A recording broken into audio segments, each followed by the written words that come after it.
코로나 위기 때문에 계속해서 지금 소수의 온라인 예배를 드리고 있습니다. 여러분, 마스크 쓰고 찬양을 하고 마스크 쓰고 예배를 드리고 간격을 3m 간격을 유지하면서 예배를 드리고 있는데, 여러분, 이렇게 매주 예배를 드리다 보니까 답답하지 않습니까? 그러나 답답하지만 또 이렇게 우리가 마스크를 쓰고 예배를 드릴 수 있다고 하는 게 또 얼마나 감사하고 얼마나 큰 축복으로 여겨지고 있습니까? 예배는 여러분 두 가지 요소가 있어야 됩니다. 기본적으로 한 장소에 모여야 돼요. 예배의 공동체성이라고 말하죠. 또 기본적으로 예배 인도자가 있어야 돼요. 집례성이라고 하는 것입니다. 그러므로 온라인 예배가 정당하거나 온라인 예배가 온전한 예배라고 말할 수는 없습니다. 그러나 이 비상시기에 온라인 예배가 또 잘못된 예배라고 말을 해서도 안 됩니다. 우리 교회가 이렇게 온라인 예배를 드리고 있기는 합니다만은 오늘 1부, 2부, 3부 계속해서 온라인 예배 동참하신 분들이 해외에서도 또 멀리서도 여러분 저에게 문자를 보냈어요. 옛날 새해den교회가 꽉 차가지고 예배를 드렸는데 세상에 지금은 이게 드문드문 뭐냐. 그래도 제가 그렇게 대답했어요. 우리가 이렇게 예배를 드릴 수 있는 거 정말 감사하다. 이것도 감사하지 않는가. 우리가 예배를 중지하지 않고 또 이렇게 온라인 예배 드릴 수 있는 거 얼마나 감사하고, 이곳에 조그마한 숫자라도 모여서 이렇게 예배의 불씨를 꺼뜨리지 않는 거 얼마나 감사한가. 여러분, 저는 성남의 한 교회가 너무 일상적인 예배를 주장하다가 강행을 하다가 집단 슈퍼 감년의 집단으로 이렇게 소문이 나서 진짜 제가 멘붕이 왔습니다. 이거는 바로 남 일이 아니라 내 일이다, 우리 일이다, 우리 교회 일이다. 그러면서 막 그냥 우울증을 안 적도 있었습니다만은, 그래서 저는 선제적으로 이럴 때가 올 것을 대비해서 미리 제가 온라인 예배를 제가 시작을 했습니다만은, 오늘날 적지 않는 분들이요, 예배의 형태와 장소 그리고 어떤 그 요소만을 강조합니다. 오늘 사마리아 여인도요, 예배의 형태와 요소에 대해서 굉장히 고집하는 걸 봐요. 예수님께 물어봅니다. 우리 조상은 저 그리심산에서 예배를 드리는데 당신네들은 예루살렘에서 예배를 드린다고 하더이다. 예배의 장소를 고집하는 것을 봅니다. 자, 요한복음 4장 20절을 같이 보실까요? 시작. 우리 조상들은 이 산에서 예배하였는데 당신들의 말은 예배할 곳이 예루살렘에 있다 하더이다. 여러분, 예수님이 뭐라고 말합니까? 야, 이 산에서도 말고 예루살렘에서도 말고 진정으로 예배할 때가 온단다. 이렇게 대답을 하신 거요. 21절에 나와 있는데요. 자, 같이 봅니다. 시작. 예수께서 이르시되 여자여 내 말을 믿으라. 이 산에서도 말고 예루살렘에서도 말고 너희가 아버지께 예배할 때가 이르리라. 아버지께 예배할 때가 오는데요, 어떻게 예배를 드리느냐? 영과 진리로 예배할 때가 온다고 말씀하고 있습니다. 자, 우리가 잘 아는 말씀이죠. 4장 23절입니다. 시작. 아버지께 참되게 예배하는 자들은 영과 진리로 예배할 때가 오나니 곧 이때라. 그러니까 예배의 본질은 뭐냐? 영과 진리라는 것입니다. 어디서 어떤 장소에서 어떤 예배 의식을 갖추고 드리는 것보다 중요한 것이 뭐냐? 영과 진리로 예배드린다. 이 말이 무슨 말이냐? 구약에서는 짐승으로 제사를 드렸잖아요. 그런 제사 말고 우리는 영으로, 다시 말하면 성령 안에서 성령으로 예배를 드려야 된다는 것입니다. 그리고 예배 가운데는 진리가 있어야 돼요. 말씀의 교훈이 있고 가르침이 있어야 된다는 것입니다. 그러니까 예배 시간에 말씀을 사모하고 나는 이 말씀을 순종해야 되겠다, 나는 이 말씀을 다 따라야 되겠다, 여러분, 이런 결심과 결단과 갈망이 있어야 된다는 거예요. 이게 바로 영과 진리로 예배를 드린다는 것입니다. 오늘 여러분, 우리 성가대에서 마스크를 쓰고 귀한 찬양을 하였습니다. 여러분, 이거 차만 오는 날 제가 밤에 작곡을 하고 작사를 한 노래입니다. 그런데 이게 오늘날 이렇게 얼마나 간절하게 성가대에 의해서 우리 교인들에 의해서 불려지는 노래인지 얼마나 감사한지 알 수 없습니다. 여러분, 주님 앞에 무릎을 꿇고 우리가 의자에 앉았지만 무릎을 꿇는 마음으로 우리 하나님께 간절히 예배드리고 경배와 찬양을 드리는 영과 진리의 예배자들이 될 수 있기를 바랍니다. 주님께 무릎 꿇고 간절히 예배를 경배하며 찬양을 드립니다. 왕이신 주 예수여 전능한 여호와여 엎드려 성축합니다.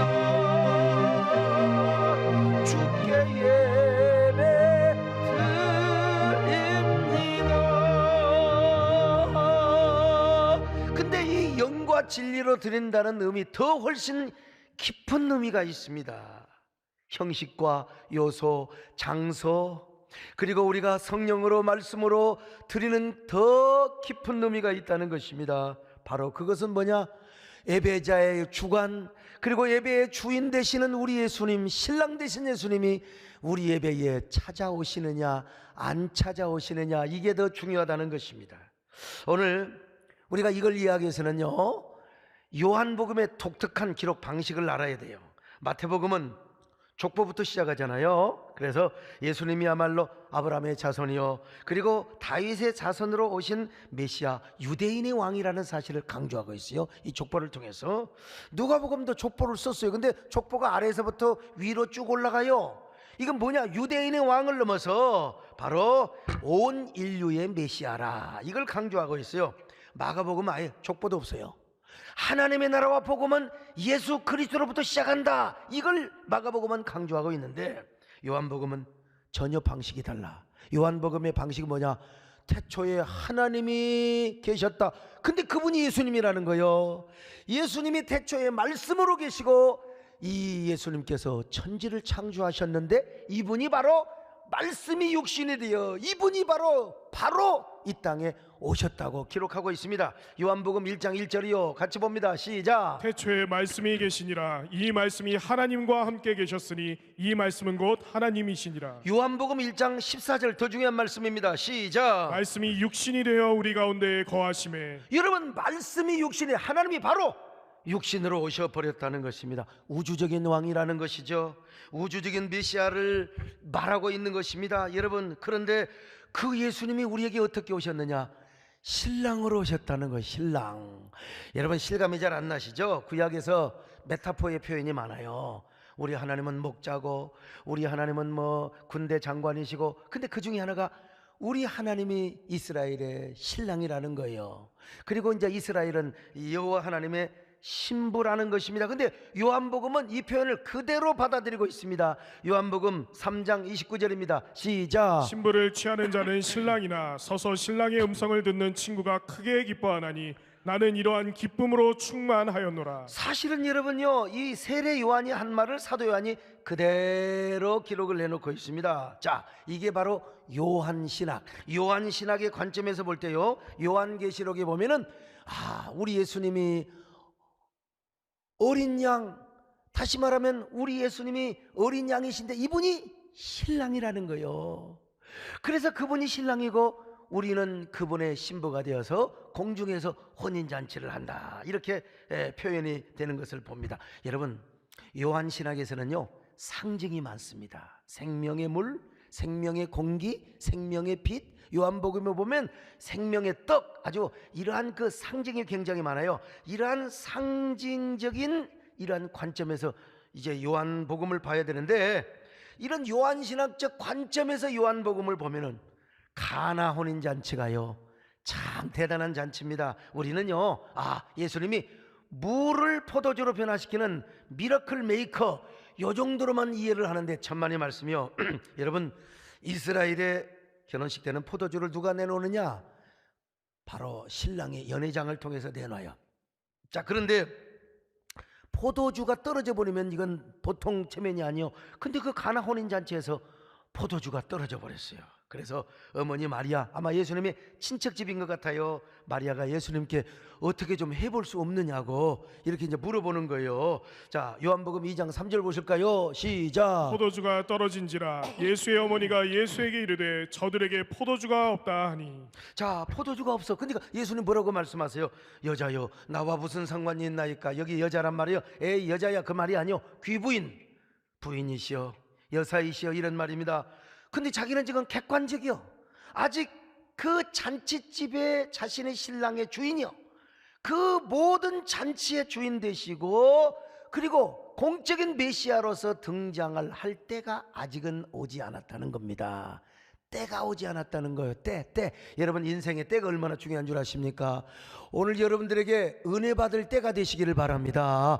오늘요 그냥 어떻게 어제 저녁에 잠 못 자가지고 피곤해가지고 자도 여러분 잠을 못 자서 눈이 침침하는데 멍에 있다가도 여러분 하나님이 은혜 주시려고 마음먹으면 은혜의 때에 여러분의 정신이 말짱 깨어나게 되어 있는 겁니다.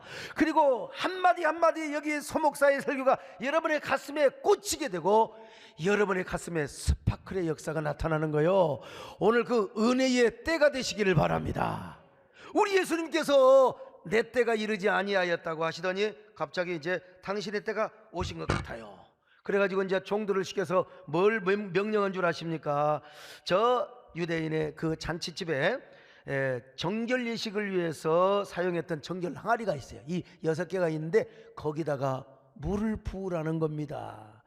그 물을 부으면 이제 포도주로 만들겠다는 것인데요. 여러분, 그러나 이 정결수가 뭔 줄 아세요? 이 정결수는요 한계가 있어요. 유대인들이 그 정결통에다가 물을 받아놔요. 그리고 이제 들어갔다 나갈 때 요즘 그 코로나 때문에 우리가 손소독 그러잖아요. 그런 것처럼 손을 씻고 발을 씻습니다. 그러면 자기들이 정결해진대요. 근데 이 정결에는 한계가 있다니까요.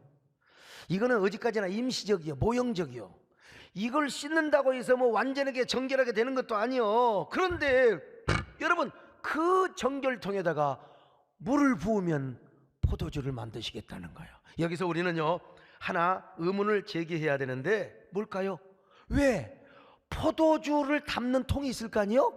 이 포도주를 담는 통에 포도주가 떨어지면 거기다가 물을 부으라고 해야 될 텐데, 아니 예수님은 왜 정결통에다가 물을 부으라고 했을까? 이걸 우리가 알아야 돼요.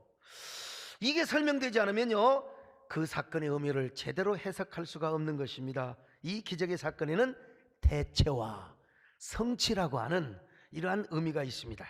정결통의 물로서는 사람의 영혼의 죄를 완전히 정결할 수 없는데 그것을 대체될 포도주, 그것이 대체될 포도주, 다시 말하면 그 포도주는 앞으로 예수 그리스도의 보혈을 지금 예시하고 있거든요. 예시적으로 보여주고 있어요.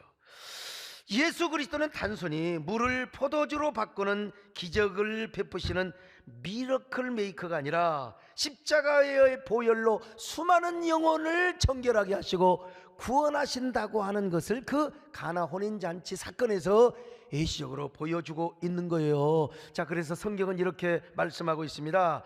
자, 11절 보실까요? 2장 11절 시작. 예수께서 이 첫 표적을 갈릴리 가나에서 행하여 그의 영광을 나타내심에 제자들이 그를 믿으니라. 첫 표적을 통하여 예수님의 영광을 나타냈어요. 그 영광이 뭐예요? 아, 예수님이 이 땅에 오신 메시아다. 예수님이 이 땅에 오신 우리의 참된 신랑이다. 우주적인 왕이다. 그분의 피로 말미암아, 그분의 보혈로 말미암아 모든 인류가 구원받고 정결하게 된다. 여러분, 이걸 지금 나타내는 거예요. 그게 뭐예요? 우리 예수님의 영광이라고 하는 것입니다. 자, 그래서 여러분, 유대인들은요 맨날 손을 씻어봤자 한계가 있고, 여러분 그들의 정결은 어디까지나 임시적이요. 그런데 예수님께서는 십자가에 당신의 보혈을 흘리셔서 그 보혈로 우리를 정결하게 해주시고 우리를 깨끗하게 해주시고, 물론 그 포도주가 연회장에서는 음료로 쓰여졌습니다. 그런데 그 포도주를 통해서 앞으로 십자가에서 흘리실 보혈의 능력까지도 예시적으로 보여주고 있다는 것입니다. 여러분, 이 얼마나 놀라운 혼인잔치의 사건입니까? 여러분, 그렇습니다.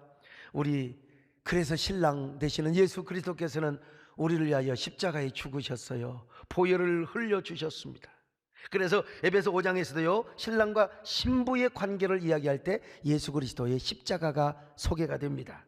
여러분, 에베소 5장에 보면은 신랑 신부, 그걸 가지고 이제 목사님들이 많이 주례를 해요.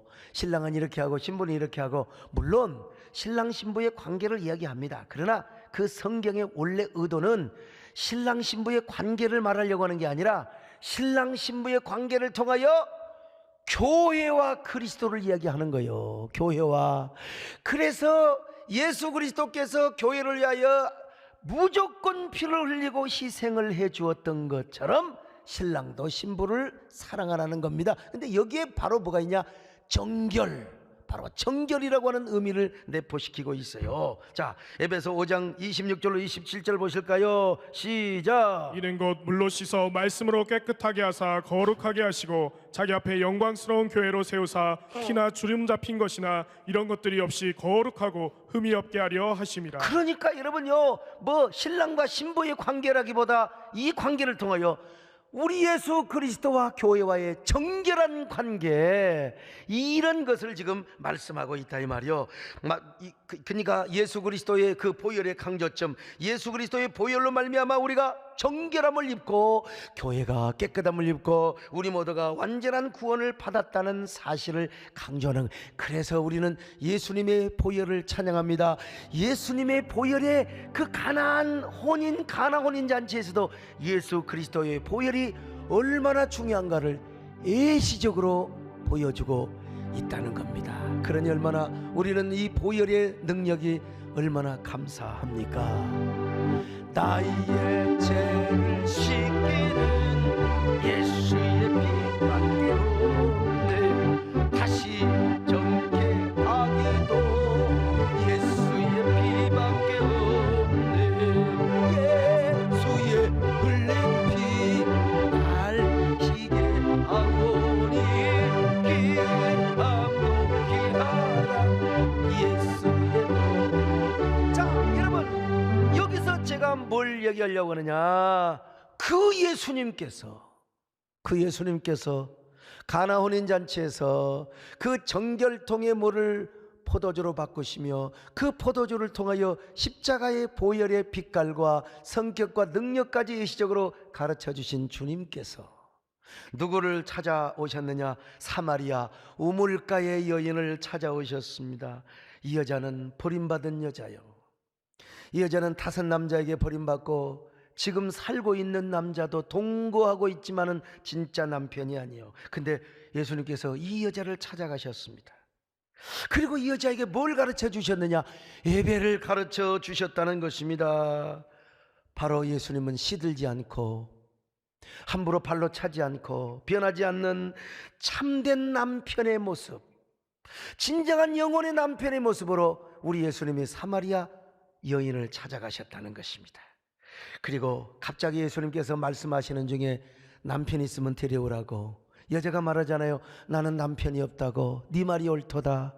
지금 살고 있는 남편도 네 남편이 아니기 때문이야. 자, 요한복음 4장 16절로 18절 같이 봅니다. 시작. 이르시되 가서 내 남편을 불러오라. 여자가 대답하여 이르되 나는 남편이 없나이다. 예수께서 이르시되 네가 남편이 없다 하는 말이 옳도다. 너에게 남편 5이 있었고 지금 있는 자도 내 남편이 아니니 네 말이 참되도다. 그러니까 여러분요, 요한복음의 세계적인 권위자 바로 그레그 S 키너 박사는 이 사건을 예수님께서 신랑이 없는 사마리아 여인을 향하여 참된 영적인 신랑의 모습이 어떠한 모습인가를 보여주는 아주 중요한 장면이라고 설명을 하고 있습니다. 자, 그러니까 여기 사마리아 여인의 모습은 바로 어떤 모습입니까? 남편이 없는 이스라엘, 신랑이 없는 모든 인류의 모형이요 이미지라고 이야기할 수 있어요. 그리고 예수님은 진정한 예배의 주인이자 신랑의 모습으로 그 여인에게 찾아갔어요. 사도 요한은 이 모습을 얼마나 심미적으로, 얼마나 예술적으로, 얼마나 문학적으로 영적인 의미를 더하여 이 부분을 잘 묘사를 해주고 있어요. 여러분, 고대 근동에서는 우물이 여러 가지 기능을 하였습니다. 근데 그 중에 하나가 남자가 여자를 만나러 가는 것이요, 거기서 신부감을 찾아. 여러분 왜 그래요? 옛날에 우물에, 요즘은 뭐 그냥 카페 가고 뭐 대학가에 가 여자들이 있잖아요. 그 다음에 또 그걸 뭐라고 합니까? 뭐 클럽에 가 여자들이 있는데 옛날에는 우물가에 여자들이 있어요. 우물가에 가면은 그 여자들을 만나서 거기서 이제 데이트를 하고 교제를 하고 결혼을 합니다. 특별히 여러분, 이 남자가 우물가로 찾아가서 여자를 왜 구했냐면은 옛날에 고대 근동에서 우물은 뭐라고 할까요? 생명의 근원이요, 생명의 근원. 그리고 풍요와 다산의 장소로 여겨졌어요. 거기서 여자를 만나면 자녀들을 많이 낳고 자손을 많이 번식한다고 생각을 했어요. 이 내용 역시 마틴 스톨 박사가 쓴 Woman in the Ancient East라는 책에서 이 소중한 자료를 제가 발견했습니다. 이러한 사회적인 관습을 따라서 성경에서도 바로 배우자를 찾기 위해서 우물가로 찾아가는 신뢰들이 몇 군데 있습니다. 먼저 아브라함의 종 엘리에셀도 이삭의 아내를 찾기 위해서 우물가로 찾아갔어요. 자, 창세기 24장 10절로 12절 봅니다. 시작. 이에 종이 나홀의 성에 이르러 그 낙타를 성 밖 우물 곁에 굴렸으니 저녁때라. 여인들이 물을 기르러 나올 때였더라. 그가 이르되 우리 주인 아브라함의 하나님 여호와여, 원하건대 오늘 나에게 순조롭게 만나게 하사 내 주인 아브라함에게 은혜를 베푸시옵소서. 여러분 보세요. 자신의 주인의 아들의 색시를 구하라고 하는데 우물가에서 하나님께 기도한 자는 여기서 좋은 여자를 만나게 하여 주옵소서. 모세도요, 시보라를 어디서 만난 줄 아세요? 자신의 배필을 우물가에서 만났습니다. 우물가에서. 그런 것처럼 예수님이 사마리아 우물가의 여인을 찾은 것은 바로 신랑이 없는 이스라엘을 향하여 참된 신랑의 모습으로 사마리아 여인을 방문하셨다는 아름다운 멋진 그림이죠. 그런데 예수님은요, 어떠한 결격 사유가 없는 신랑이요, 영혼의 신랑으로서 완벽하고 영원하고 아름다운 분인데 세상에 예수님의 신부로서는 전혀 어울리지 않는 사마리아 여인을 예수님이 찾아가신 거예요. 이것이 바로 뭡니까? 복음이고, 이것이 뭡니까? 그야말로 어처구니 없는 어메이징 그레이스라고 하는 은혜입니다. 자, 신랑이 찾아가셔서, 예수님이 찾아가셔서 뭘 얘기합니까? 여인에게 예배 이야기를 하는 것입니다. 예배 이야기. 근데 예배는 뭐냐? 장소가 중요한 것이 아니다, 요소가 중요한 것이 아니다, 예배는 어떤 형식이 중요한 것도 아니다. 참된 예배는 영과 진리로 드려져야 된다는 것입니다. 영과 진리로 예배를 드려진단 말이 무슨 말입니까? 1차적으로는 아까 말씀드린 대로 성령 안에서 드려야 된다, 성령으로 예배를 드려야 된다. 그리고 진리, 곧 하나님의 말씀으로, 하나님의 말씀 안에서 우리가 예배를 드려야 된다. 이거 우리가 익히 알고 있는 내용입니다. 근데 이보다도 훨씬 더 깊은 의미가 있어요. 그것은 신랑이신 예수 그리스도가 우리 예배에 반드시 찾아와야 된다는 거예요. 신랑 되신 예수 그리스도가 예배에 오셔야 된다. 예배 장소보다 중요한 게 더 있어요. 예배의 요소, 예배의 의식, 그리고 예배의 모든 그 요소보다 중요한 것이 있는데 바로 그것은 신랑 되신 예수 그리스도께서 오늘 우리 예배에 임하셔야 된다는 사실입니다. 할렐루야. 예배에 오셔야 돼요. 사마리아 여인이 예배할 장소를 질문했을 때 예수님이 뭐라고 하셨어요? 예수님은 예배의 때를 강조하셨어요. 예배 때, 예배의 때, 예배의 대상이신 예수 그리스도가 오시는 그때. 근데 예수님 오셨잖아요. 그러니까 우리는요, 그 예수님이 오시는 예배, 예수님이 함께 하시는 예배, 예수님이 성령을 통하여 임재하시는 그 예배, 예수님이 우리 예배에 오셔서 우리가 드리는 찬양과 헌신을 받으시고 주님께서 오셔서 친히 말씀을 하는 예배가 되어야 된다는 거예요. 그렇게 해서 예배 시간에 선포하는 목사의 설교는, 오늘 제가 여러분 앞에 드리는 이 설교는 여러분의 귀에 뭘로 들려야 되느냐? 예수님의 음성으로 들려야 됩니다. 여러분, 성령의 임재의 어느 사건으로 여러분의 가슴이 와 닿아야 돼요. 여러분, 성령의 임재의 언어가 돼야 되고, 그 임재 언어는 여러분의 가슴의 위대한 퍼포먼스, 영혼의 스파클의 역사로 나타나야 된다는 겁니다. 자, 그러면 여러분, 정말로 여러분들이 예수님이 함께하고 오늘 여기 소목사 설교가 여러분의 영혼의 스파클로 딱 나타나게 된다면 여러분은 반드시 반응을 하게 돼 있어요. 여러분, 반드시 반응을 하게 돼 있어요. 거룩하고 신령한 기쁨으로 반응을 한다든지, 아니면은 눈물과 흐느끼는 감격으로 반응을 해야 되든지, 이걸 언어학 이론에서 바로 이 효과 수반 발화 행위라고 하는 것입니다. 오늘 이 시간 내가 진짜 부족하지만 그러나 이 소목사의 설교를 통해 여러분에게 성령의 언어의 퍼포먼스로 느껴지시기를 바랍니다. 오늘 나의 음성이 예수님의 음성으로 들려지시기를 바라며, 오늘 여러분에게 드리는 이 말씀 한마디 한마디가 성령의 언어의 임재 사건이 되시기를 바랍니다. 그래서 여러분들에게 막 기쁨이 넘치시기를 바랍니다. 아, 내가 이렇게라도 예배를 드리며 이곳에서 이렇게 설교를 듣게 하셔서 정말로 감사합니다. 오늘도 온라인 예배를 드리는 여러분들이요, 아이고, 우리는 이곳에 우리 예수님이 오셔서 오늘 화면을 통하여 우리 목사님의 설교를 듣지만은, 그래도 하나님이여, 이 말씀이 나에게 성령님의 음성이 되게 하여 주심을 감사합니다. 예수님의 음성이 되게 하여 주심을 감사합니다. 그러면서 오늘 여러분이 이걸 느껴야 돼요. 하나님이 나를 너무나 사랑하는구나. 우리가 예배를 드리는 것은 신랑 되신 예수님을 만나는 사건이구나. 설교는 한 예배 형식이 아니야. 그 설교가 내 마음을 강타하고 감동을 주는 성령의 퍼포먼스가 돼야 되겠구나. 아, 예수님 맞습니다. 저 물이 변하여 포도주가 되게 하시는 그 사건을 통하여 미리서 십자가의 능력을 우리에게 보여주신 주님, 나는 지금 이제 물이 포도주가 되는 그 사건, 그보다도 더 이 현장에서 예수님의 사랑의 사건을 발견하게 하여 주시고 십자가의 사건을 경험하게 하여 주옵소서. 그리고 주님의 음성을 경험하게 하여 주시옵소서. 그런 저와 여러분 되시기를 바랍니다. 예수님 날 위해 죽으셨네. 왜 날 사랑하나. 겸손히 십자가 죽으셨네. 왜 날 사랑하나. 왜 날 사랑하나. 왜 날 사랑하나. 왜 주님 갈보리 가야 했나. 왜 날 사랑하나.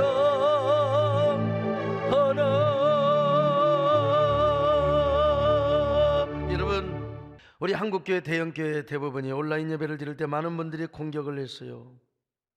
그게 예배냐고. 온라인 예배는 예배가 아닙니다. 예배학적으로 예배가 아닙니다. 그리고 너무 대형교회들이 정부의 압력에 너무 굴복을 빨리 한 것 아닙니까? 이렇게 공격하는 분들도 계셨어요. 여러분, 제가 정부의 압력에 제가 금방 굴복을 사람으로 보입니까? 내가 이래봬도 한국계 공적 사역과 생태계 사역을 위해서 가장 전면에서 욕먹으며 정부와 싸울 때도 있었습니다. 그리고 제가 그 어떤 이래봬도 5.18 광주 민주항쟁 때 제가 성경 찬송을 들고, 그것도 주일 예배도 아니요 수요 예배까지 지킨다고 공예배를 드리기 위해서 제가 금남로를 통과했던 사람이에요. 그때 계엄군이 쏴버리면 죽어요. 나는요, 누가 말해도 끝까지 주일 예배를 고집하는 목사님들의 의견을 진심으로 동의합니다. 그리고 그분들의 거룩한 의협심과 하나님을 향한 일편단심을 내가 얼마나 존경한지 몰라. 예배는 포기해서는 안 됩니다, 절대로. 그러나 바리새인들이 실수한 게 있었어요. 장로들의 유전과 전통을 지키기 위해서 율법적으로 안식일을 지켰던 실수가 있죠.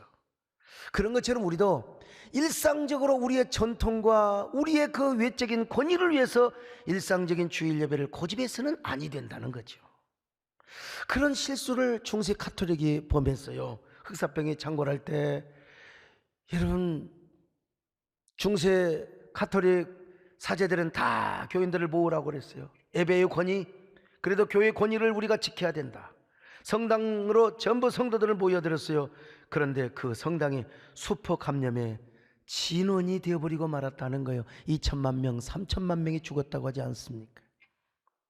일본의 타사카 히로시가 쓴 슈퍼 제너리스트라는 책이 있는데요, 거기 보면 등산적 전력 사고라고 하는 그 시대가 있었다는 겁니다. 등산하는 사람 보면요, 비가 오나 바람이 부나 뭐 히말라야 산맥 정상으로 올라가야 돼. 그러다가 얼마나 많은 사람이 목숨을 잃었습니까? 그러나 지금은 시시각각 급변하는 시대이기 때문에 파도 타기의 전략사고도 필요하다는 것입니다. 이 전략적 반사신경을 가지고 시시각각으로 변하는 시대 흐름을 따라 루트를 새롭게 설정하여 순간순간 파도를 타면서 나가야 한다는 겁니다. 등산 전략사고나 파도 타기 전략사고나 목표는 같아요. 정체성도 같아요. 다만 오늘 우리 사회에서는 정체성과 목표는 분명하지만 바람의 방향과 파도 흐름에 따라서 좀 유연하게 대처를 하자는 거예요. 뭐 부평초처럼 뿌리 없이 이리 흔들리고 저리 흔들리라는 말은 절대로 아니죠. 저희 교회 보세요. 예배 안 포기하잖아요. 저처럼 예배의 본질과 가치를 소중히 여기는 사람이 어디가 있습니까? 다만 예배를 대폭 취소하지요. 차량도 돌리지 않고 식당도 운영하지 않으며 카페테리아도 운영하지 않아요. 소수 중심으로. 오늘 보세요. 영상이 아니라 동영상이 아니라 계속 제가 지금 하고 있는 거예요. 그리고 사실 제가 한 번에 11시 예배 때 그냥 한 번 딱 하고 온라인 딱 하면 얼마나 좋아요. 그러나 그럴 수가 없는 게 그렇게 하다 보면은 이러한 문화가 고착이 되고 다음에 몇 주 후에 이제 사회적 합의에 의해서 우리 교회 나올 때 11시 한 번 예배 드리고요. 그러면 안 돼요. 나는 지금까지 드렸던 모든 예배를 지금 살리는 차원에서 계속 온라인 방송을 하고 오늘 여러분 보세요. 앞줄에는 뭐 5m 차이가 있잖아요. 뭐 2m, 3m 하는데 의미가 없어요. 더 많이 뛸 수 있으면 더 많이 뛰는 게 좋아요. 왜 그런 줄 아세요? 우리가 이웃을 사랑하고 또 이웃의 생명을 존중히 여기는 마음으로 사회적인 배려 차원에서 국민의 어떤 복원 차원에서 우리가 이렇게 배려를 하는 것입니다. 도지사의 권력에 굴복을 한 것이 아니라 여러분 당연히 우리가 국민 복원의 앞장을 서는 마음으로 우리가 지금 이렇게 뛰어서 예배를 드리고 있는 것입니다. 나누어서요. 우리 예수님께서도요 안식일에 생명을 살리는 데 앞장서래요. 한 마리 양이 구덩이에 빠져도 그 양을 살리라고 했어요. 하물며 사람의 생명이겠습니까? 우리가 일상적인 예배를 잘못 고집하다가 우리 교회에서 만약에 확진자가 그냥 수십 명 수백 명이 나와버려요. 그러면 우리 지역은 어떻게 되겠습니까? 그래서 우리는 이웃의 생명을 존중히 여기고 교회가 이웃에게 수포 감염의 진원이 되지 않도록 하기 위하여 온라인 예배를 드립니다. 그러나 예배는 포기하지 않습니다. 예배의 불씨를 꺼뜨리지 않습니다. 그리고 이 예배를 각 시간마다 매 시간마다 가정으로 온라인으로 송출을 하고 있습니다. 오늘 지금 이 비상시기에는요 집에서 예배를 드리건 교회에서 예배를 드리건 이게 맞냐 안 맞느냐 이걸 논쟁할 때가 아니라고 저는 봐요. 중요한 건 신랑 되시는 예수님께서 우리 예배에 오시느냐 안 오시느냐, 성령께서 우리 예배에 임재하시느냐 임재하지 않으시느냐, 이게 중요하다는 것입니다. 아무리 우리가 교회 막 가득하게 모여가지고 예배의식이 포민하고 말이죠, 얼마나 그냥 예배 격조가 있는 예배를 드린다 하더라도 우리 예수님이 찾아오지 않는다면 아무 소용이 없다는 거예요. 그러므로 그것은 영과 진리로 예배 드려지는 것이 아니에요. 아무리 예배학적으로 예배의식과 예배 요소가 잘 갖추어져 있다 하더라도 그 예배는 죽은 예배입니다. 주님이 찾아오지 않는다면. 여러분, 비록 초막이나 궁궐이나 내주 예수 모신 곳이 어디라고 그랬어요? 천국이라고 했습니다. 내가 이런 얘기하면은 어느 소영기 목사님이 또 뭐라고 막 그냥 공격을 하느냐면은 당신네 교회는 크니까 그러지 우리는 좁은다고. 내가 그분에게 그랬어요. 목사님, 예배를 여러 번 드리세요. 그러면요 뛰어서 여러 번 드리세요. 나는 예배당이 이렇게 크지만 여러 번 이제 이따가 또 오후까지 저는요 몇 사람이 오더라도 제가 인도하고 제가 방송을 송출합니다.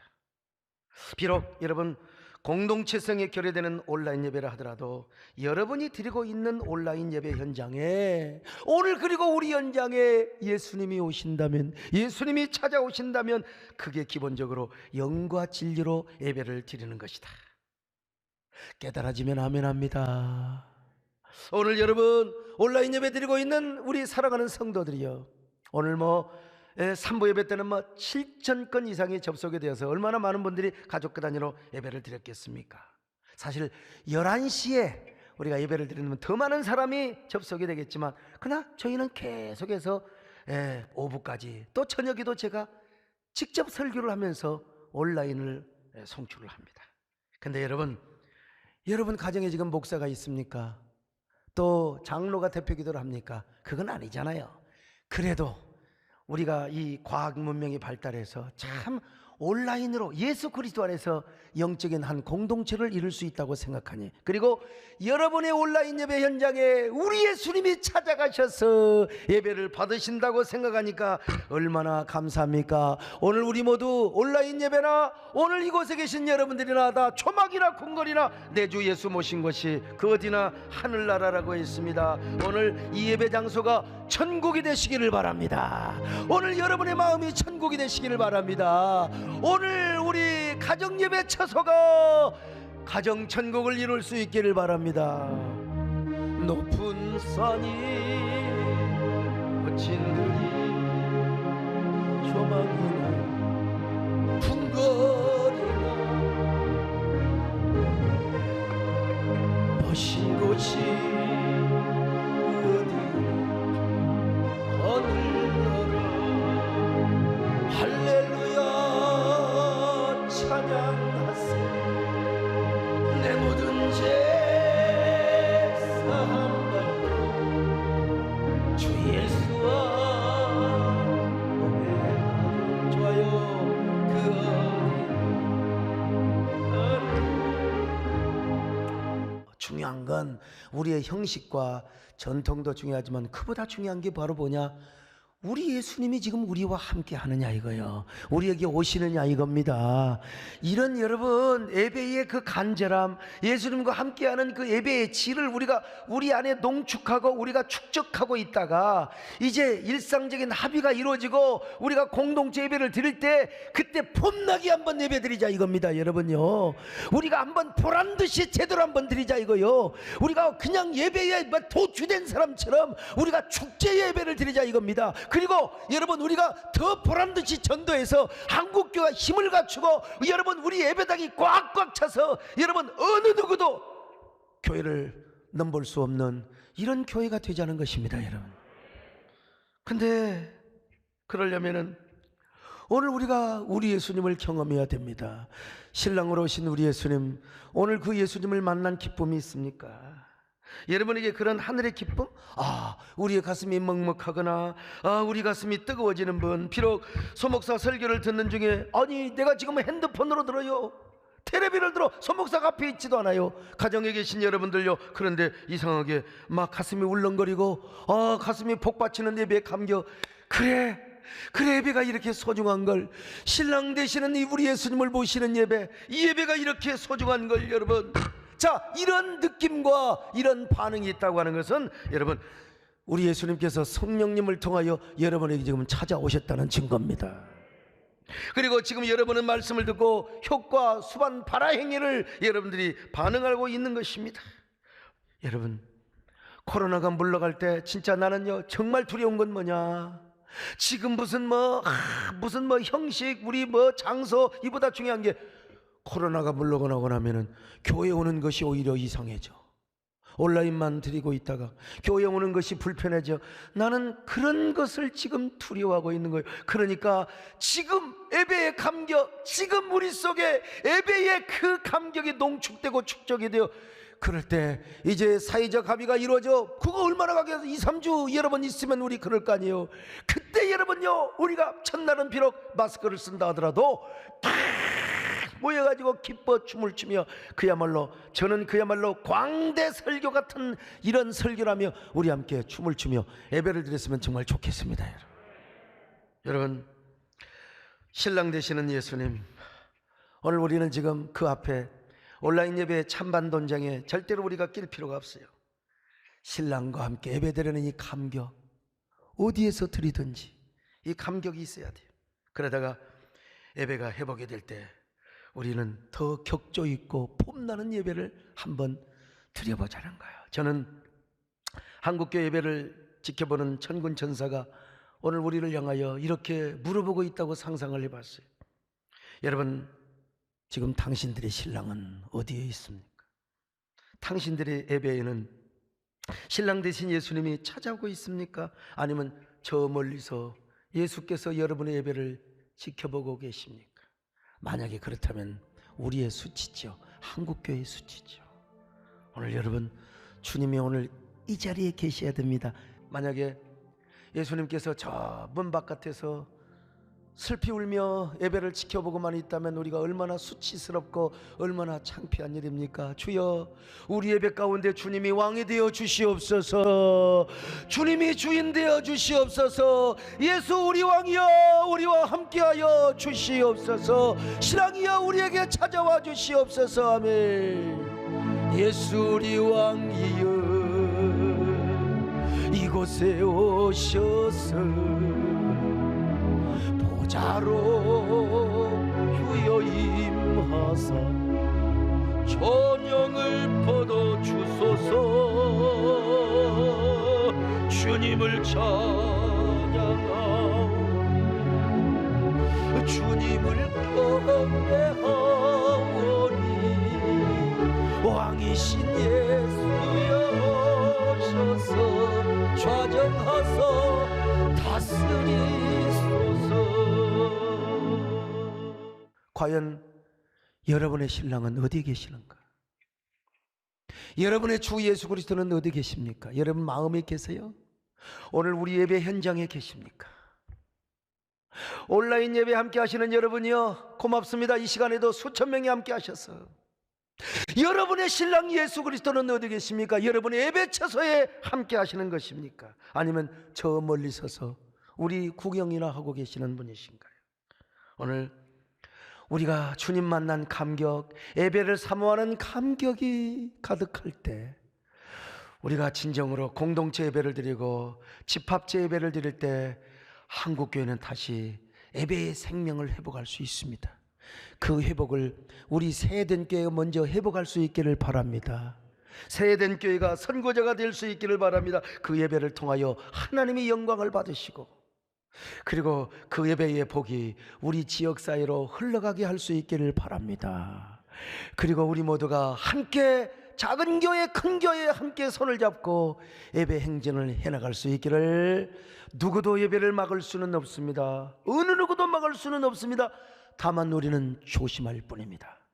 그리고 본 예배가 회복될 때 그 예배를 통하여 하나님께 영광 돌리고 신랑 되신 예수님을 기쁘시게 하며 그분을 찾아오시게 하는 그런 저와 여러분이 될 수 있기를 간절히 바랍니다. 하나님 아버지, 고맙습니다. 오늘 정말 감사합니다. 우리가 이러한 예배, 이러한 소중한 예배, 신랑이 찾아오는 예배, 영과 진리로 드리는 그 예배를 깨닫게 해주셔서 감사합니다. 우리 예배의 본질을 붙잡게 하여 주옵소서. 예배의 가치를 붙잡게 하여 주시옵소서. 예수님의 이름으로 기도드렸나이다. 아멘.